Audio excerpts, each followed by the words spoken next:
No processo de iluminação, o que acontece realmente, a marca, o fundamento desse processo, é que ocorre uma desidentificação com o corpo e com a mente, ou seja, com o ego. A pessoa passa a se ver não mais como ego, e sim como consciência. Porque o ego, como eu já falei aqui em diversos áudios do canal, ele é uma construção.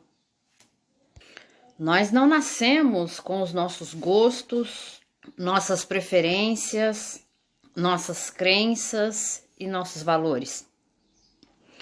O bebê, ele nasce como pura percepção. Ele é uma consciência pura, olhando e percebendo o mundo sem nenhum julgamento, sem nenhum juízo de valor. Completamente sem identidade. Tanto que recebe o nome, mas os adultos lhe chamam e ele não tem a menor noção. Ele desperta a atenção porque é um barulho, né? É uma voz: João, João, olha aqui pra mim, João, sorri pra mim, João. Aí ele vai olhar, não necessariamente porque ele se reconheça como João, mas porque ele está percebendo aquele barulho. Aquilo está chamando a atenção da consciência dele. Só que tudo no universo é organizado.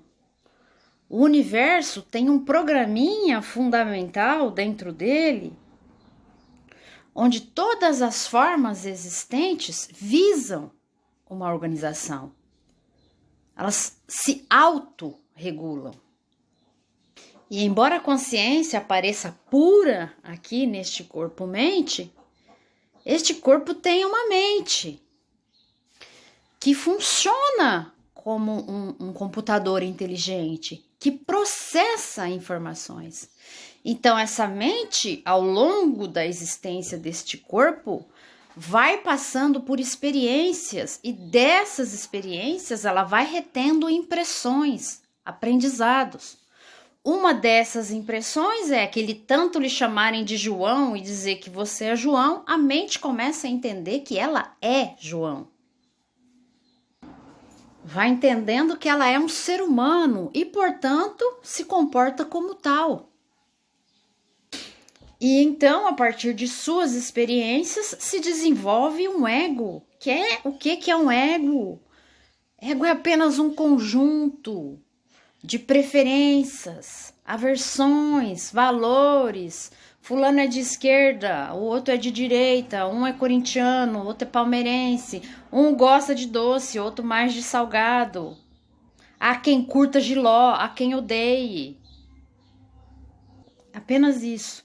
E a consciência que aparece aqui pura, porém ignorante do que realmente é, se confunde com a identidade cognitiva.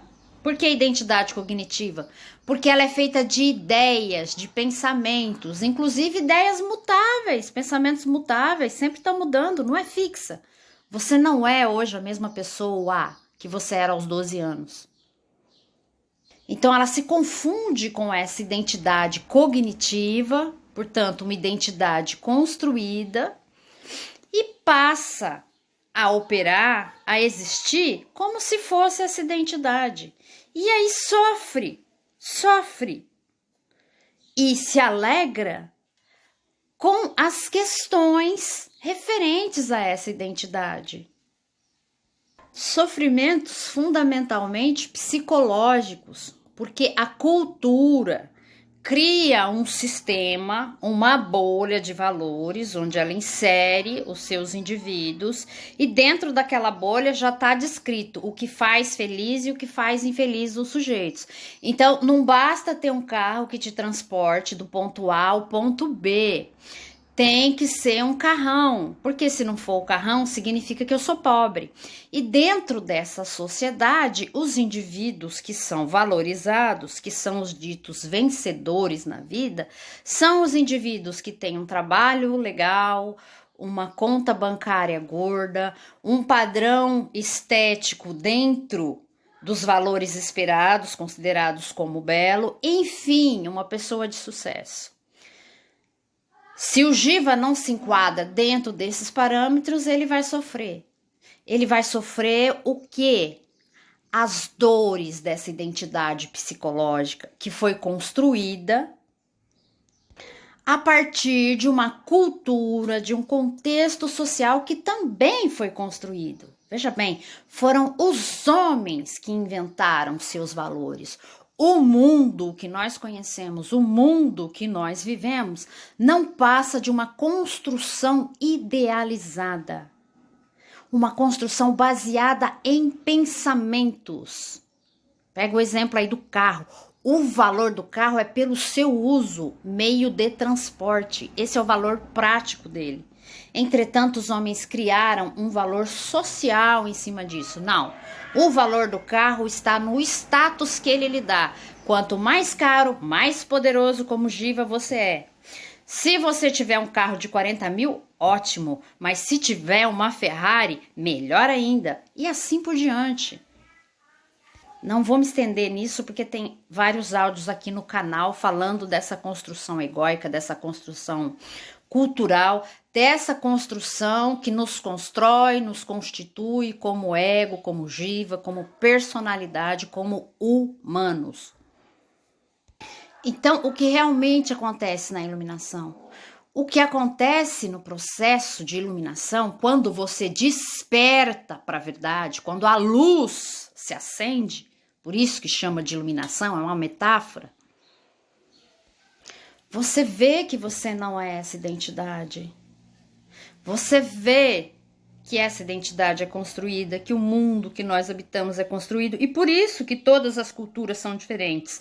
E por isso que elas mudam no decorrer do tempo. São construções, são efêmeras, não resistem à passagem do tempo.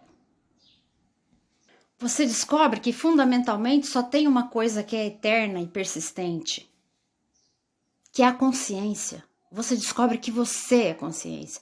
E nesse processo de descoberta que você é consciência, o que acontece com o ego, com o corpo, com a mente? Você os objetifica. O que significa que você objetifica a sua mente, o seu ego e o seu corpo? Significa que você começa a vê-los como objeto. Objeto é tudo aquilo que é diferente do que eu sou. Objeto é aquilo que eu vejo, que eu toco, que eu entro em relação. Eu sou o sujeito, o que eu vejo é objeto. Então eu vejo a mesa, eu vejo a cadeira, eu vejo o sol, eu sinto o oxigênio. Eu sei que eu não sou essas coisas. E aí, na iluminação, eu olho para o meu corpo e eu vejo isso aqui como objeto também. Peraí, eu tô vendo isso aqui funcionando, isso aqui atuando. Como eu vejo, por exemplo, o meu computador fazendo operações. Aí você olha para a mente e você vê a mente diante de um problema, diante de uma escolha, num cruzamento, ir para a direita ou para a esquerda. Você vê a mente ali, ó, processando informações igual um computador, fazendo análise. Não, mas se eu for por aqui, talvez seja mais longe, talvez seja mais perto. Não, mas aqui é mais perto, mas tem muito trânsito. Você vê os seus pensamentos acontecendo. Aí você olha para o teu ego, que são o quê? As suas preferências, as suas crenças, as suas aversões. E você começa a ver o ego também lutando contra determinadas coisas. Não, eu quero comer chocolate. Não, mas se eu comer chocolate eu engordo, eu tô de dieta, não posso. Não, eu quero casar de novo. Ai, mas eu já fui casada, meu Deus, é tão problemático. Ai, mas é tão bom amar também. Você começa a ver, você começa a olhar para sua mente, ver ela se movimentando, olhar para o seu ego, olhar para o seu corpo. Como você vê o seu cachorro, que é um objeto, porque não é você, se movimentando também. E você entende que você, consciência, está aqui, de alguma forma, presente, permeando, associado a este corpo e a essa mente, mas você não é eles. você começa a enxergar os pensamentos como não sendo você. Então, o que acontece na iluminação? Uma objetificação do corpo, da mente, do ego.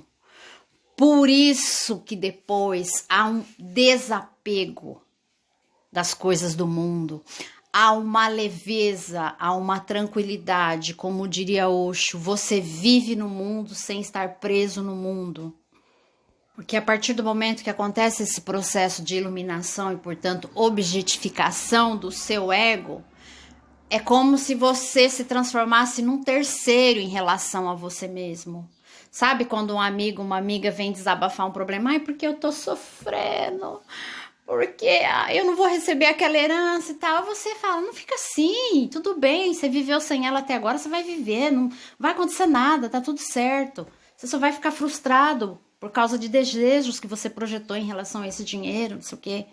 Não é mais fácil quando é com o outro, quando não é com a gente? Com a gente é mais difícil porque a gente está implicado emocionalmente com a questão.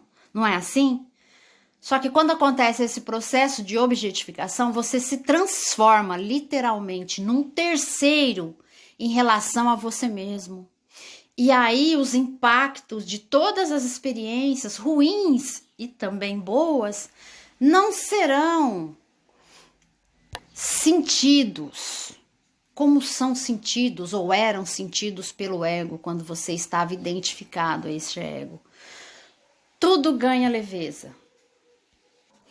E a vida não fica pior e não fica sem graça. Ao contrário, ganha uma maior leveza. Porque agora, de verdade, você passa a desfrutar da vida, ao invés de sofrer da vida, como era o modo que o ego se conduzia.